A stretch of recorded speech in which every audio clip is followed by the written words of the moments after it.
Hello and welcome to my channel English grammar.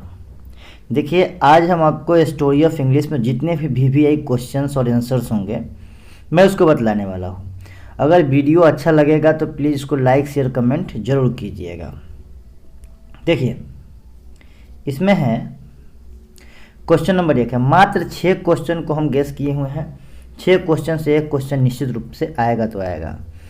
करा है कि right a brief note on Indian English, मतलब Indian English पर एक छोटा सा नोट लिखें, या right a short note on Indian English, या इंडियन इंग्लिश पर एक छोटा सा नोट लिखें।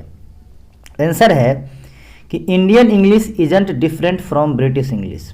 कहता है कि भारतीय इंग्लिश जो है वो ब्रिटिश इंग्लिश से ज़्यादा अलग नहीं है, बट लेकिन इट इज़ सो डिफरेंट, लेकिन ये थोड़ा थोड़ा अलग है।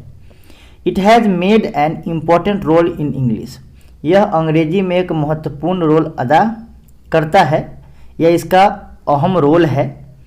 कहता है कि it has developed a distinct set of word, मतलब इंडियन इंग्लिश जो है वो अलग प्रकार के शब्दों का सेट, भिन्न प्रकार के शब्दों का सेट क्या किया है, बना लिया है। एंड सेंटेंस पैटर्न, अलग प्रकार का सेंटेंस बना लिया है, that don't exist in British English, जो ब्रिटिश इंग्लिश में नहीं पाया जाता है। मतलब इंडियन इंग्लिश के कुछ ऐसे वर्ड्स हैं या कुछ ऐसे सेंटेंस पैटर्न हैं जो ब्रिटिश इंग्लिश में नहीं पाए जाते हैं, बट इतना जरूर है कि इंडियन इंग्लिश ब्रिटिश इंग्लिश के समान ही है। फॉर एग्जाम्पल, की, बंच, बांध, गो डाउन, ये सब क्या है, इंडियन इंग्लिश के वर्ड्स हैं। आगे है, दूसरा कह रहा है कि write a short note on old English, old English पर एक शॉर्ट नोट लिखें।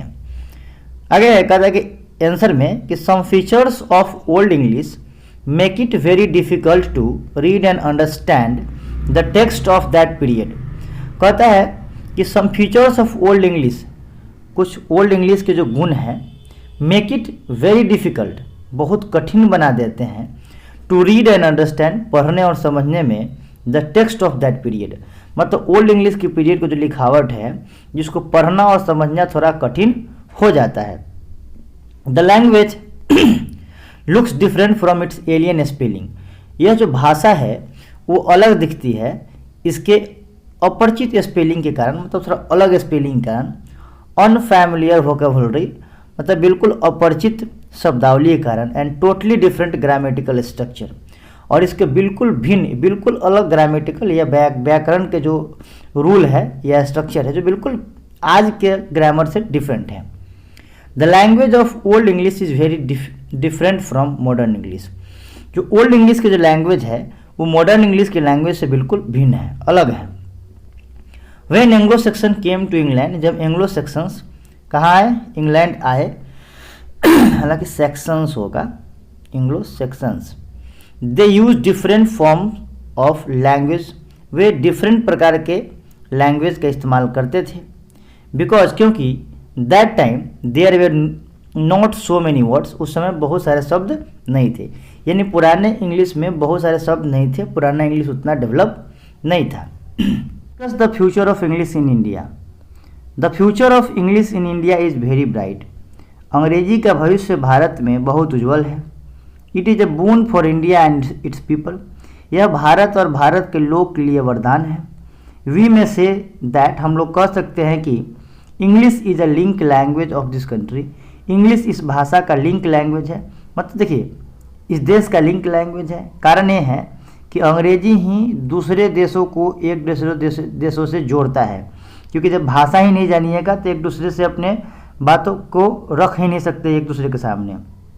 वी नो दैट, हम जानते हैं कि English is a world language, English एक विश्व की भाषा है। It joins the people who come from different regions, यह उन लोगों को जोड़ता है जो अलग अलग क्षेत्र से आते हैं। एंड स्पीक डिफरेंट लैंग्वेजेज, और अलग अलग भाषा बोलते हैं। English has future in India, Bharat में अंग्रेजी का भविष्य है। बिकॉज, क्योंकि India is an economically developing country, India आर्थिक रूप से विकासशील देश है। And thousands of call centres requires employees, और हजारों ऐसे कॉल सेंटर्स हैं जिनको एम्प्लॉय यानी मतलब काम करने वालों की ज़रूरत है। Who have the knowledge of English, जिसके पास अंग्रेजी का ज्ञान है।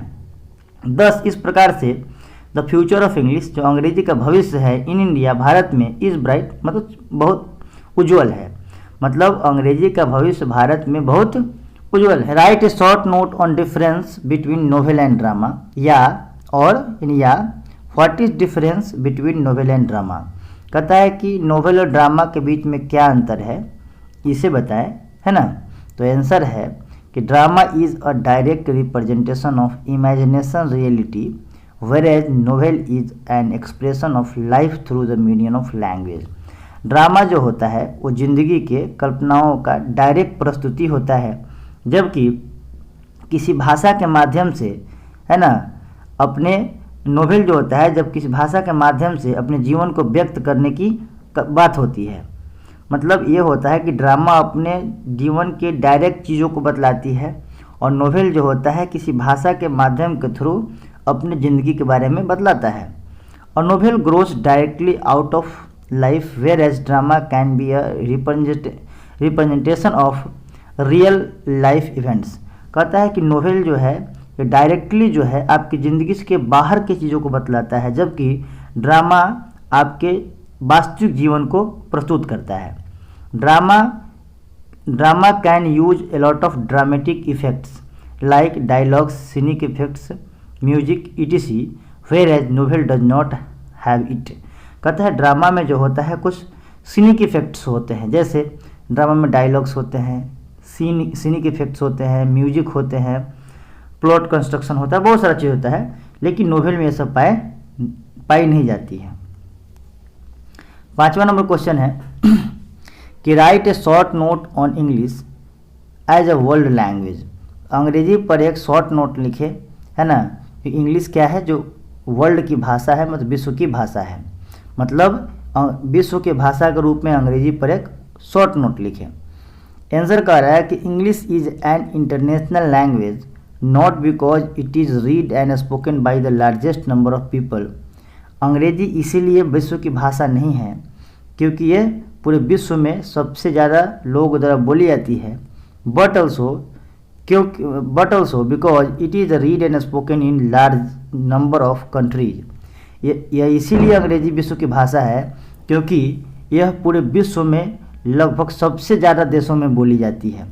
मतलब देखा जाए तो ज़्यादा लोगों के द्वारा नहीं, ज़्यादा देशों में बोली जाती है, इसीलिए विश्व की भाषा है। Almost all the countries are following this language. लगभग विश्व के सभी देश इस भाषा को फॉलो करते हैं। सो इसीलिए we can say that English is a world language. English विश्व की भाषा है। इट ज्वाइंस द पीपल, यह लोगों को जोड़ता है, who come from different regions, जो अलग अलग देशों से, अलग अलग क्षेत्रों से आते हैं, एंड स्पीक डिफरेंट लैंग्वेजेज, और अलग अलग भाषाओं को बोलते हैं। मतलब अंग्रेजी एक ऐसी भाषा है जो अलग अलग क्षेत्र और अलग अलग भाषाओं के बोलने वाले लोगों को एक साथ जोड़ती है। इंग्लिश हेल्प्स, अंग्रेजी मदद करती है, to increase commercial connection with the countries, दूसरे देशों से व्यापारिक संबंध को जोड़ने में यह अंग्रेजी जो है मदद करती है। 6ठा और लास्ट क्वेश्चन है कि write a short note on global English. मतलब ग्लोबल इंग्लिश पर एक अपना शॉर्ट नोट लिखे। कहता है कि English is an international language not because it is read and spoken by the largest number of people, but also because it is read and spoken in the large number of countries. कहता है कि English विश्व की भाषा इसीलिए नहीं है क्योंकि वह सबसे ज़्यादा लोगों के द्वारा बोली जाती है, यह इसीलिए विश्व की भाषा है क्योंकि यह सबसे ज़्यादा देशों में बोली जाती है। वी कैन से दैट, हम कह सकते हैं कि this language is a global language, यह विश्व की भाषा है। नाउअडेज, आजकल, it has become the language of trade, commerce, science and politics. आजकल यह जो अंग्रेजी भाषा है वह व्यापार, वाणिज्य, विज्ञान और राजनीति की भाषा हो गई है। हाउएवर, हालांकि this language is changing it's form day by day, इस भाषा का रूप जो है दिन प्रतिदिन बदल रहा है। We also use it in our day to day life, हम इस भाषा का प्रयोग भी अपने दिन प्रतिदिन के जीवन में कर रहे हैं। It joins a country to another, यह जो है एक देश को दूसरे देश से जोड़ती है। आशा करते हैं कि यह वीडियो आपको अच्छा लगेगा। अगर अच्छा लगेगा तो लाइक शेयर कमेंट जरूर कीजिएगा। धन्यवाद।